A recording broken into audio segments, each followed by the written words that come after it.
Hello, hello, everyone. Good afternoon. Great to see you. Great to be here. Just hang tight. We're going to get started here on today's talk on how to be successful in 2024 with apartment investing. Just want to give everyone an opportunity to get logged in and sign on. And just want to also make sure I'm live on all channels. So just hang tight and we will get going here in 1 second.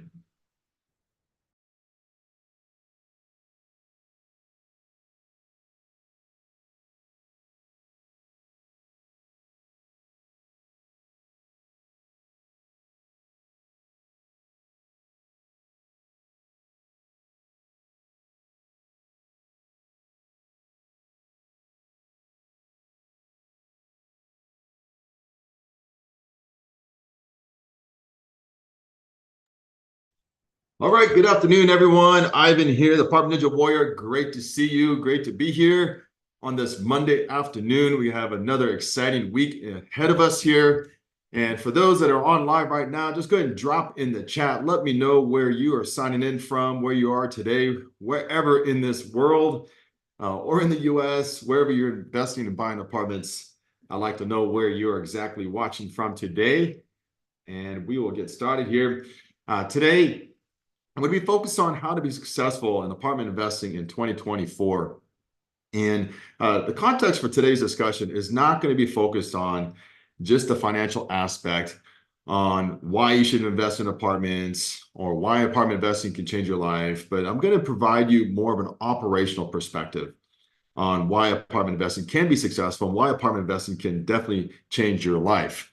I've been investing in apartments for the past 8 years now and have bought roughly 3,000 doors, purchased 19 apartments, and gone full cycle on 14. And let me tell you, what I have found to be the reason why I've been able to achieve success in this space is more in line with the operational side than just the financial side.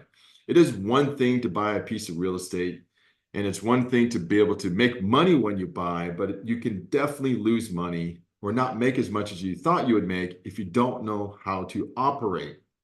And I want to flip the model upside down on its head. Many of you may have been taught that you must first learn how to operate from a financial perspective and pull numbers from a CoStar report or make certain assumptions into your underwriting model. And that's exactly how the model is going to play out. And what I found after, again, being involved in asset managing multiple deals, that typically about 5% of what you underwrote ends up happening. And after watching this and observing this and trying to understand why there is such a huge disconnect from what we underwrite to what happens in reality, I wanted to solve that. I wanted to understand why, and I wanted to fix that so that when you underwrite and you implement the plan, what you underwrite to exactly happens, or it's closer to what happens than how I underwrote previously. And what I found is that a huge operational component and missing link to the overall puzzle, to the overall model, that is so important for us to understand.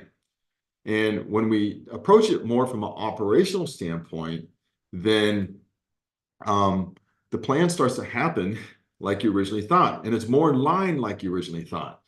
And it's interesting how in the real world in business, we first approach businesses, normal businesses, from an operational standpoint versus a financial standpoint. I mean, think about it. If you're going to go out and buy a Chick-fil-A restaurant, and one point in time, I wanted to own a Chick-fil-A restaurant. If you wanted to go out and buy a Chick-fil-A restaurant, wouldn't you want to understand exactly how you can make profit from an operational perspective? What does it take to actually own and operate? What is the day in life of a Chick-fil-A owner and operator? And to become an operator, to become an owner of a Chick-fil-A restaurant, you have to actually start from the bottom. You have to work in a store. You have to be the one in the back making chicken sandwiches, washing the dishes, mopping the floor. You have to be the one that has to figure out how to reconcile and balance your balance sheet and make your income statement reports. And you have to be the one that has to be on the front line, interacting with the customers and learning the importance of customer service. You have to be the one that has to learn how to hire and fire and makes you abide by all the rules and regulations that it takes to own and operate a restaurant.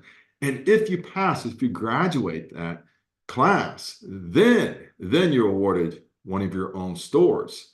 And then you're prepared to actually own and operate, prepared to manage all the challenges that will come your way.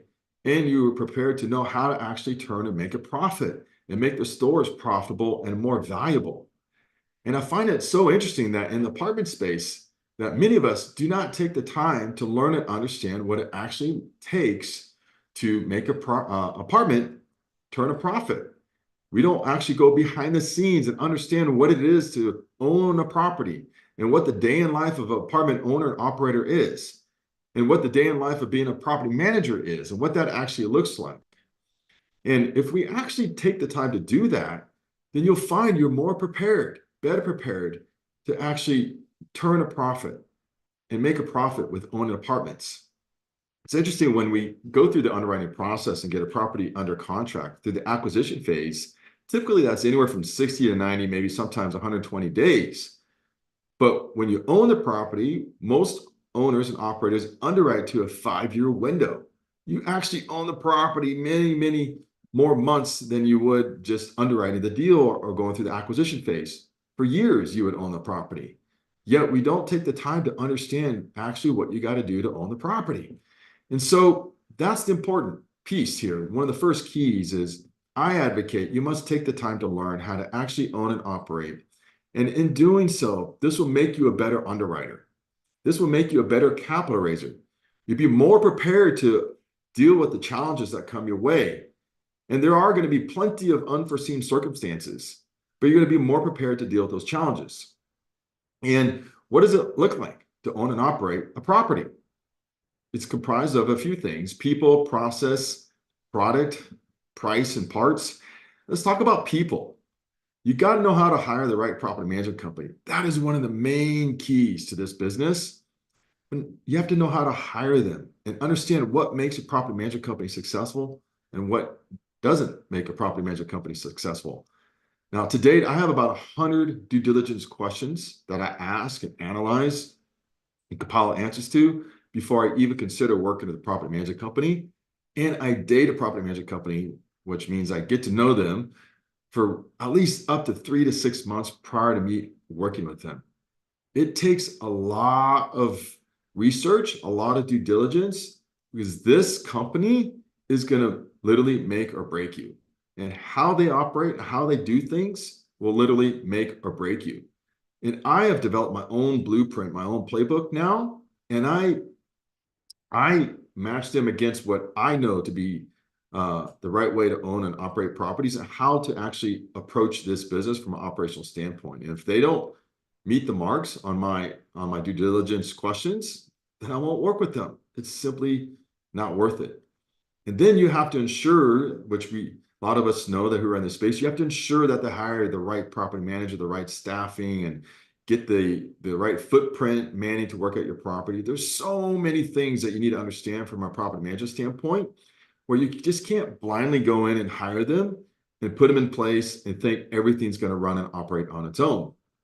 And unfortunately, we have been doing a disservice to ourselves in this business in thinking that's what this business is. Because a lot of the dialogue is about owning apartments and retire in 5 years and make all this money and millions of dollars. Yes, that is true. And certainly have done really well in this space. But it came from first understanding the operation perspective. And so with that, when you understand the operational perspective, you're going to better underwrite. You're going to be able to know how to dissect a rent roll and look and see, based upon the termination dates and how many tenants are on month to month, how many units are vacant, make a better accurate prediction on how much revenue you could increase in the first year of holding. I have found that many operators underestimate this or don't correctly underwrite to this or plan for this.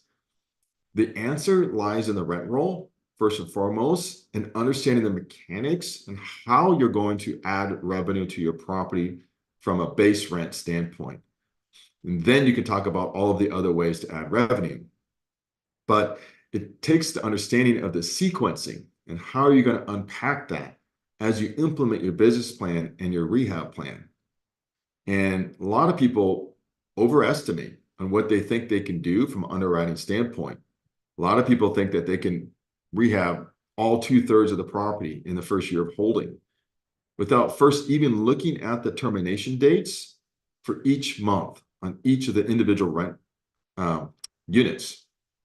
And you have to make assumptions too on how much rent you can increase or gain through your renewals. And then on top of that, how much additional rent you can increase based upon your lease tradeouts. And when you go through this exercise, then you can actually determine how much rent you can increase. And you'll find that a lot of cases with the properties that we have today, it doesn't make sense to rehab. It doesn't make sense to add that additional value because the return on your investment is simply not there, or your ability to execute is simply not there. And what I mean by ability to execute, the ability to execute is managing the rehab process in a very succinct and efficient and timely manner so that you can do a full renovation while minimizing vacancy loss to the max extent possible. So what does this look like? This means, can you renovate 8, 10, 15, 20 units in 1 month and get them all leased within that month of renovation, pre-leased, such that as soon as the unit is done being renovated, the tenant moves right in? Probably yes, maybe no, probably not. But what if I told you can? What if I give you a playbook, a system, a method to be able to do that, where you can minimize your vacancy loss? And if you truly understand the impact that vacancy loss and the impact it has in your operational model, then you can find areas of improvement in your underwriting model so that maybe you actually can improve the income in your first year of holding and improve your NOI from your T3 to your first year. Or maybe not, because you simply don't have enough available units, or you don't have enough rent bump available on your lease tradeouts in order to get that additional gain. In a lot of cases, it makes more sense to focus on renewals and maximizing renewals while not doing as many lease tradeouts or full renovations to minimize your vacancy loss while also minimizing your loss to lease. There's so many nuances that goes into this equation, understanding. Another piece goes into this is just understanding how long the tenants have lived at the property. When I analyze the rent roll, I look at the lease start date, the lease end date, and I'll determine how long the tenant has lived there. If the tenant has been at the property for a long period of time, you'll find it's very difficult to bring them up to market, especially if there's a lot of inherent loss to lease. It may look good on paper, and you may think that you can gain additional rent by just telling them you're going to renew to market rent. But typically it doesn't happen like that. And the argument is, well, where else can they find to live?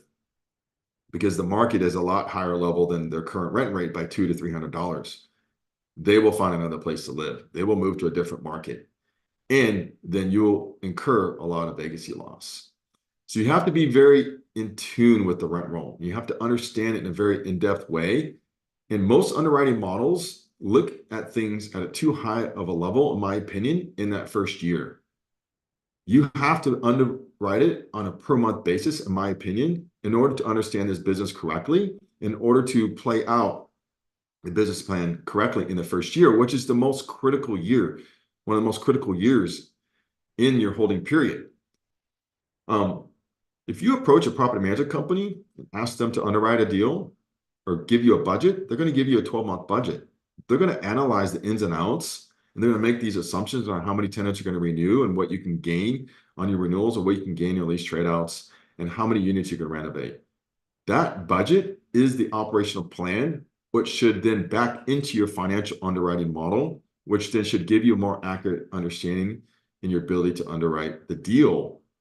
And if you can execute that, then maybe you have a better chance in some of these deals in today's market. Maybe you have a better chance of growing the NOI by the top line revenue in today's marketplace.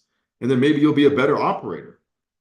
And then if you have this understanding, then maybe you can go out and raise more capital because you can talk through the challenges, you can talk through the risks, the downside risks, and your ways you're going to mitigate those downside risks first of all, from just an operational perspective. And that's what I stress, and that's what I advocate here in Apartment Ninja Warriors, is to understand this critical piece, that this business is founded upon your ability to execute. And if your ability to execute is driven by the top line revenue component, and if you just do what I explained to you, if you just understand at a very high level what I just explained to you now, that will give you more insight in how you can actually turn a profit and maybe make some of these deals that don't underwrite into deals that do underwrite. Now, the key is execution. And I have to drill down even a little bit more here. And I'm just on the first key, guys. The key is execution.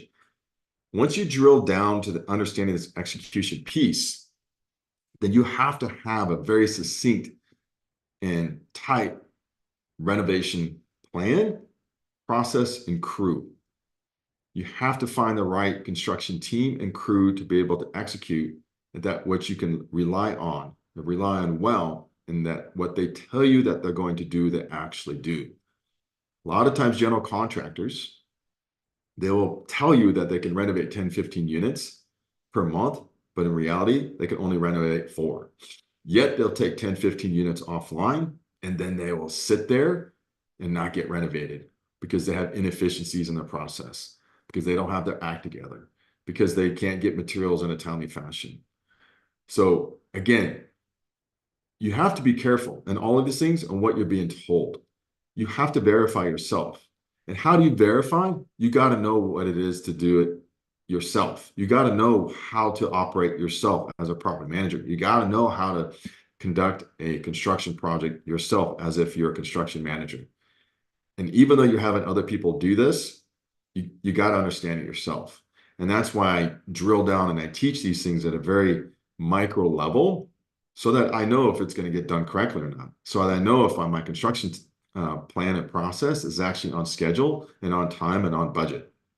And it gives me leverage then to be able to adjust things or remove people that need to be removed and replace them with better people so we can actually get the job done and create the cash flow that we talk about and create this dream that we talk about.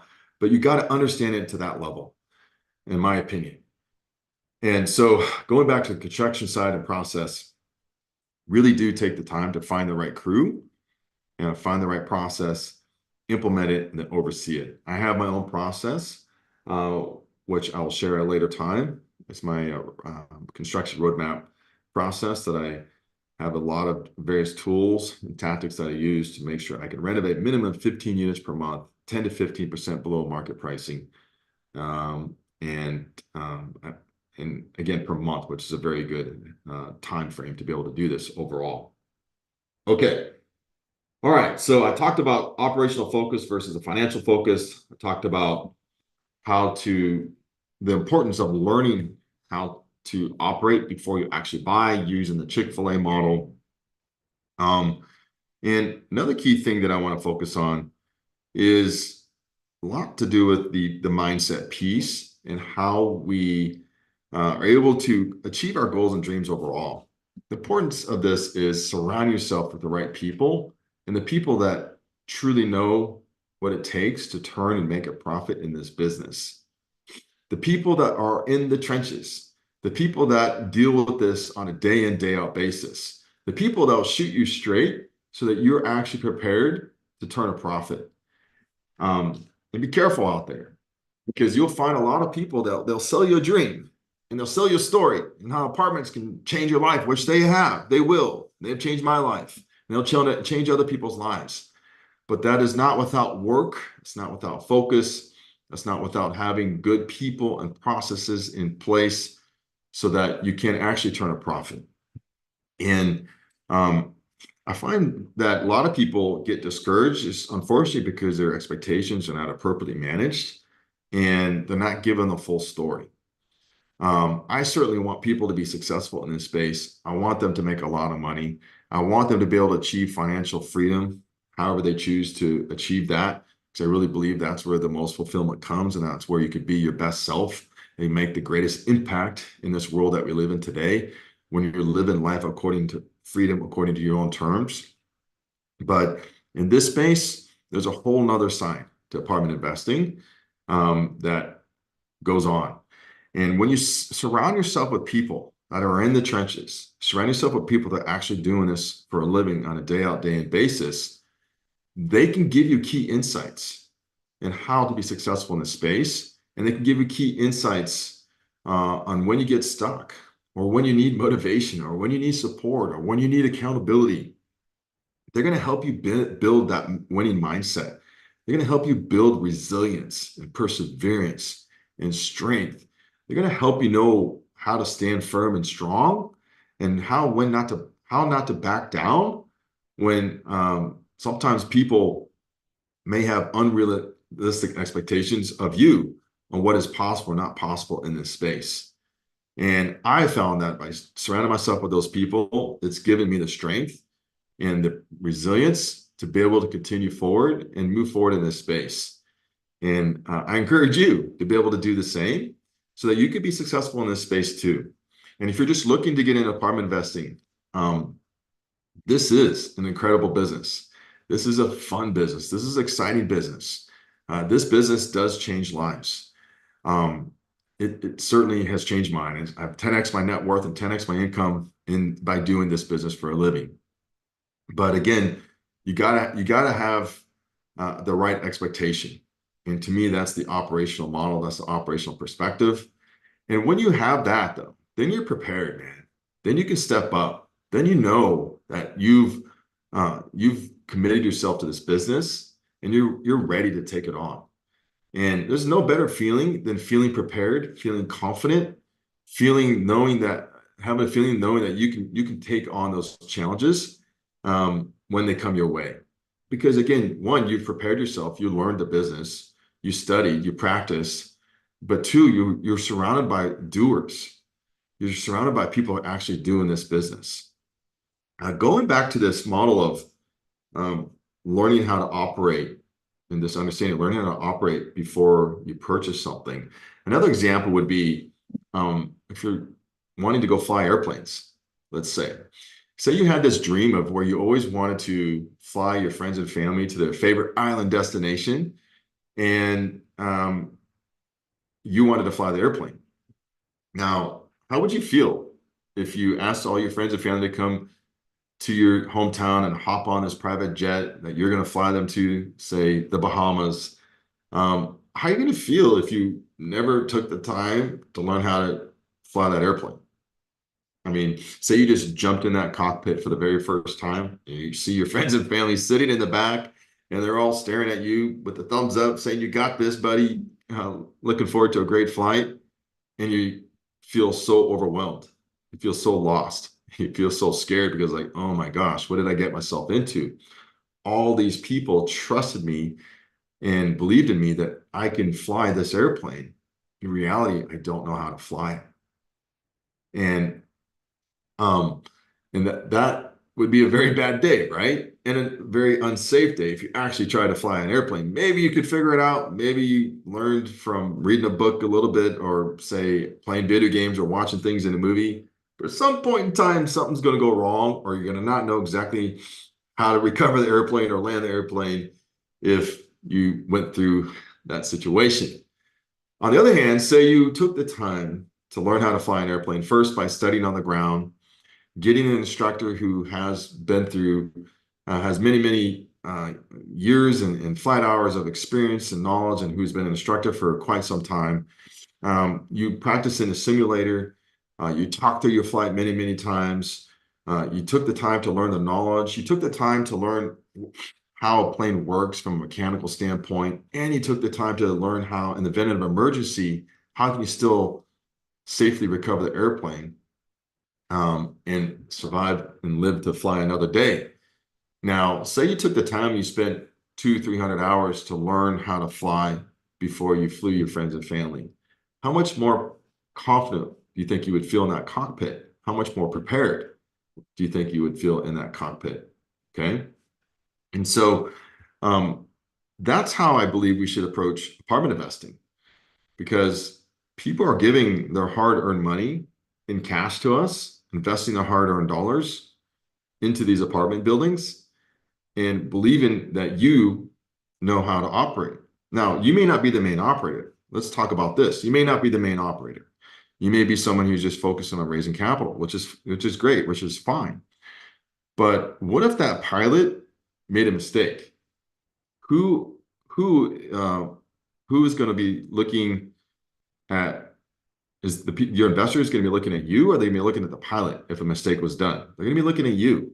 You're going to be wondering, why did you let them get involved in a deal that is now going upside down, or it's not working according to plan? They're going to be calling you.